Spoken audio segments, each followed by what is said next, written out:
La lecture de presse du jour sur Alliance 92.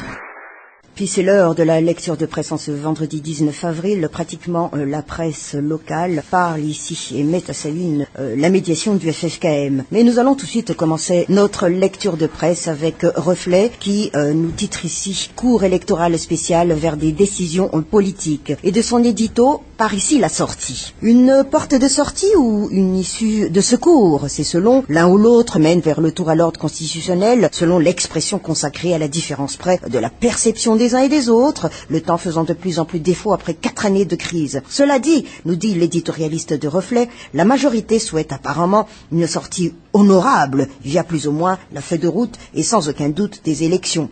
La Sénite le veut, s'échinant à faire en sorte que techniquement ce soit le cas.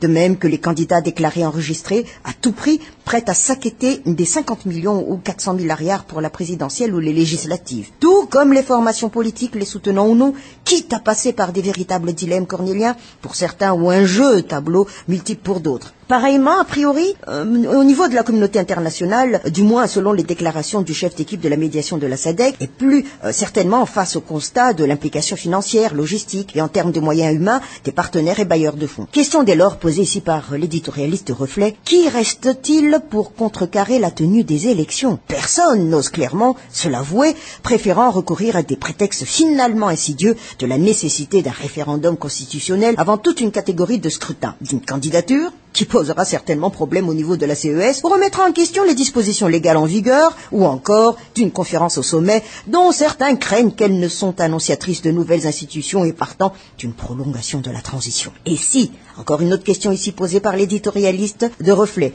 au bout de compte, les fameuses 3 mouvances avaient retrouvé leur alliance, entre parenthèses conjoncturelles d'antan. Ces 3 mousquetaires de l'opposition auront pour leur part affaire à une sortie politique chaoteuse si d'aventure. Il leur venait l'idée, sans préjuger du bien fondé des arguments et des autres, de se constituer en ennemis des élections. Car pas besoin de référendum ou autre consultation d'autre forme que ce soit, il est certain que la population veut que la crise prenne fin et qu'elle ait son mot à dire sur la question Dixit. Reflet à travers son éditorial. Médiation du FFKM vers une nouvelle transition, point d'exclamation. C'est le titre ici donné par le journal Midi Madagascar. Et justement, à ce sujet, on nous dit ici donc que les participants à la médiation initiée par le FFKM ont opté dans sa majeure partie pour la mise en place d'une nouvelle transition et qu'elle serait dirigée par un gouvernement neutre, soit pour la dissolution de l'actuelle transition. Et parmi les propositions des participants, ce Premier ministre devrait être désigné par 4 chefs de file, à savoir Safi Elbert, Didier Ratirk, Marc Ravalman, Ayand Raduel et les 4 chefs d'église du FFKM. Toujours est-il, nous dit ici Midi Madagascar, que la plupart des 700 participants issus donc des 210 entités politiques et de la société civile réparties en 6 commissions ont d'ailleurs estimé que la feuille de route est dépassée et que, par conséquent, elle doit être remplacée par un nouvel accord politique. L'Express de Madagascar, toujours de la réunion du FFKM, et nous titre aussi une nouvelle transition dans l'air, car 5 commissions sur 6 ont réclamé la mise sur pied d'une nouvelle transition lors de la réunion entre guillemets préliminaire, et 3 commissions sur 10 proposent la mise sur pied d'une présidence collégiale avec à sa tête les 4 chefs de file, à savoir, comme nous l'avons déjà cité, donc Ayand Raduel et les 3 anciens présidents. 2 commissions réclament par contre la fin de la feuille de route, tandis qu'une autre met sur la table la nécessité de l'élaboration d'un nouveau document censé gérer la transition. Et ces résolutions, nous enchaîne ici l'Express de Madagascar, ne sont pas encore définitives. Et l'idée d'une nouvelle transition ou du prolongement de celle en cours, mais avec des réaménagements, n'a pas été contestée d'une manière rigoureuse à IVAT. Il faut analyser si cela cadre avec la réconciliation, a d'ailleurs glissé Ayand Raduel, la présidente de la transition, présent à IVAT, c'était lors de la cérémonie d'ouverture. L'homme fort de la transition rappelle sa position pour l'inversion de l'ordre des scrutins. Ce n'est que maintenant que des gens comprennent la situation. Des ambassades n'ont fait part de leur compréhension quant à mes appréhensions. C'est désagréable de constater des troubles à cause de l'avidité politique de certains, a-t-il d'ailleurs avancé, réglant au passage le compte de ses anciens alliés qui lui font défection. Du côté de l'ancien président Didier Ratirk, nous donne encore une information ici l'Express de Madagascar. Didier Ratirk, qui vient d'arriver de Paris et qui a tout de suite rallié le lieu de réunion, ne cache pas sa satisfaction quant au discours tenu par le FFKM. Et Avec la tendance dégagée à Ivat, eh bien, l'idée d'une nouvelle transition revient en force, accordant un rôle particulier donc aux 4 chefs de file. Un schéma de direction collégiale remet en selle, ainsi Didier Ratirk, Albert Zaf, pour soigner leur sortie politique. Un tel scénario pourrait donner une opportunité à Marc Ravalman de revenir en force au pays pour donner l'image d'une réconciliation en cas de concrétisation. L'on ne sait pas la position d'Andrade face à cette éventualité, mais dans une certaine mesure, nous précise ici l'Express de Madagascar, ce dernier arrive à régler le compte d'une partie de ses collaborateurs qui lui font défection tout en restant dans la course de la transition avec de nouvelles bases. Et puis, des formations politiques comme le Mouvement pour la démocratie à Madagascar ou encore le Malagas Tungasain, qui pourraient perdre au change, avaient promis de désapprouver toute remise en cause du processus de sortie de crise actuelle. Puis il y a le FFKM qui nous dit encore ici l'Express de Madagascar, car le FFKM s'apprête à résister à l'offensive de la communauté internationale. Le processus de collecte des avis dans l'ensemble du territoire s'apparente à une volonté de donner une légitimité nationale à son initiative. Courrier de Madagascar, à travers ces 2 titres, Joachim Kisano, Tuk New Vanita Pistian, recommandation d'Ivat vers un retour à la case de départ. Eh bien, justement, à ce propos, comme nous le dit ici Courrier de Madagascar, les participants ont accepté donc l'unanimité que la tenue de la réconciliation nationale est incontournable pour parfaire l'application du processus de sortie de crise. Les 4 chefs d'État doivent, dans un premier temps, donner le bon exemple. Ensuite, ils devront dévoiler et accepter au grand jour leurs fautes tout en demandant aux Malgaches le pardon. Tous les politiciens ayant commis des erreurs se doivent de leur emboîter le pas. Et puis, en analyse, toujours Courrier de Madagascar nous dit que l'actuelle feuille de route donc sera totalement abandonnée et remplacée par une autre qui sera conçue par les Malgaches, laquelle devra être mieux adaptée à la situation en réalité dans le pays. Et dans cette optique, une nouvelle transition consensuelle sera mise en place. Elle sera dirigée sous forme de direction collégiale, comme il a été dit par les autres journaux. D'autres ont proposé un autre schéma, à savoir une direction collégiale assurée par les 4 chefs d'État et les 4 chefs d'Église. Un nouveau Premier ministre neutre sera désigné.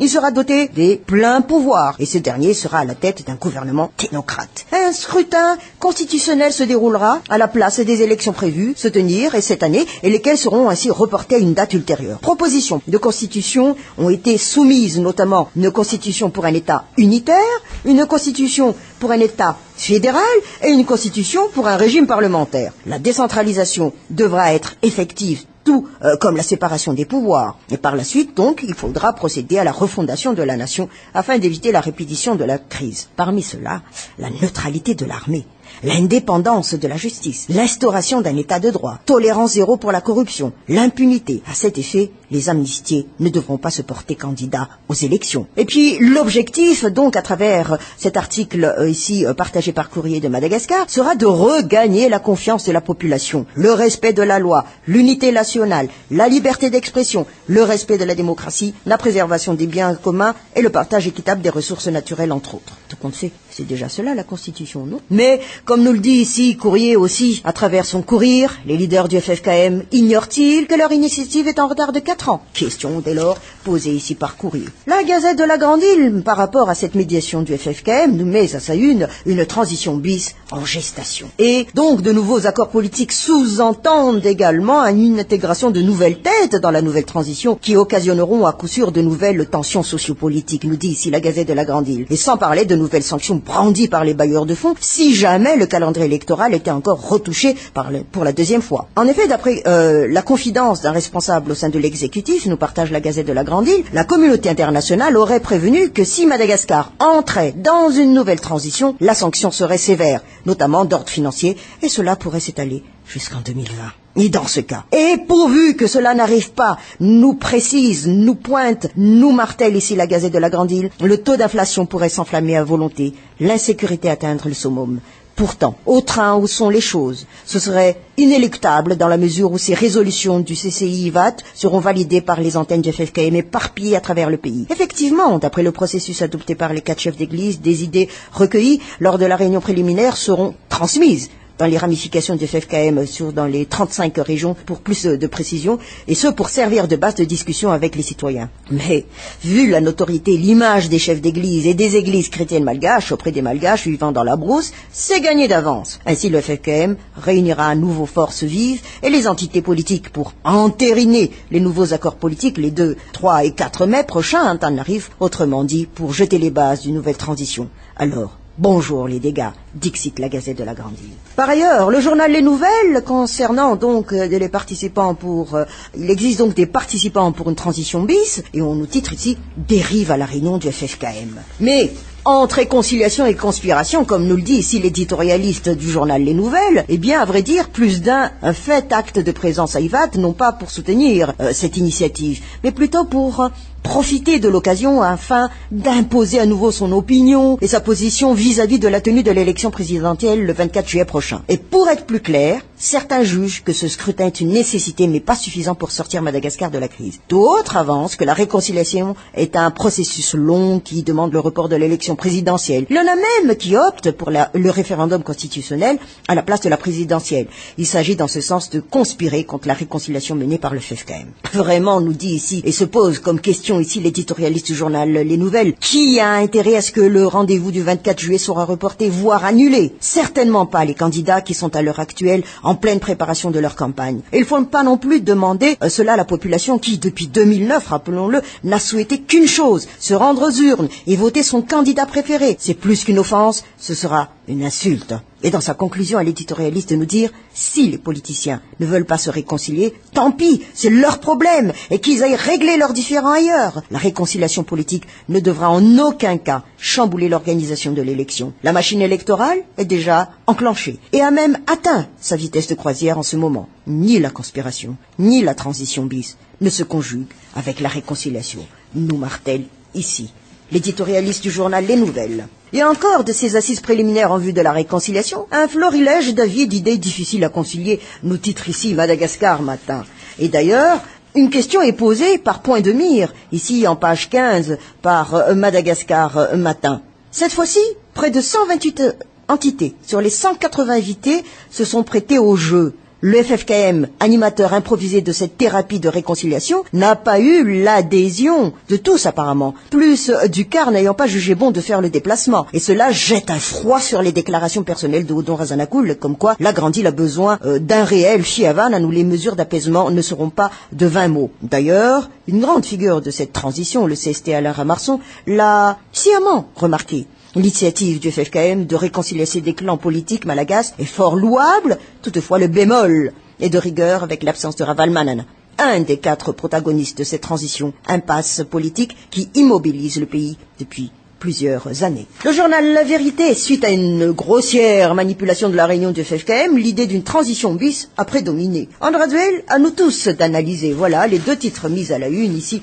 par le journal La Vérité. Mais voyons plutôt qu'est-ce qui s'est passé en dehors donc de cette assise, eh bien, de la mission de la SADC à Madagascar vers le maintien du calendrier électoral. À vous dire. Donc voilà le titre donné ici par le journal La Vérité. Lors du rituel rapport au niveau national avant son départ en effet, donc, le chef de la délégation de la SADC, Joachim Kessano, a affirmé, et je cite, « Nous sommes contents de pouvoir dire que la plupart de ceux qui l'ont contacté, je dirais même la majorité d'entre eux, ont affirmé que la feuille de route est actuellement mise en œuvre dans sa quasi-totalité et que le peu qui n'est pas encore réalisé est sur le point de l'être. Ils nous ont également informé que les préparatifs des élections ont déjà commencé et qu'actuellement, tous les matériels nécessaires pour le processus électoral sont arrivés. Presque à l'unanimité, les partis, groupements politiques, associations que nous avons rencontrés optent pour le maintien du calendrier électoral déjà établi, même s'il y en a quelques-uns qui ont suggéré le contraire, dans le sens d'un report des élections au mois de septembre. » Fin de citation. Mais elle a donné aussi son avis à propos de la candidature de l'épouse de l'ancien président Marc Ravalman. Joachim Kessano s'est contenté de dire que la décision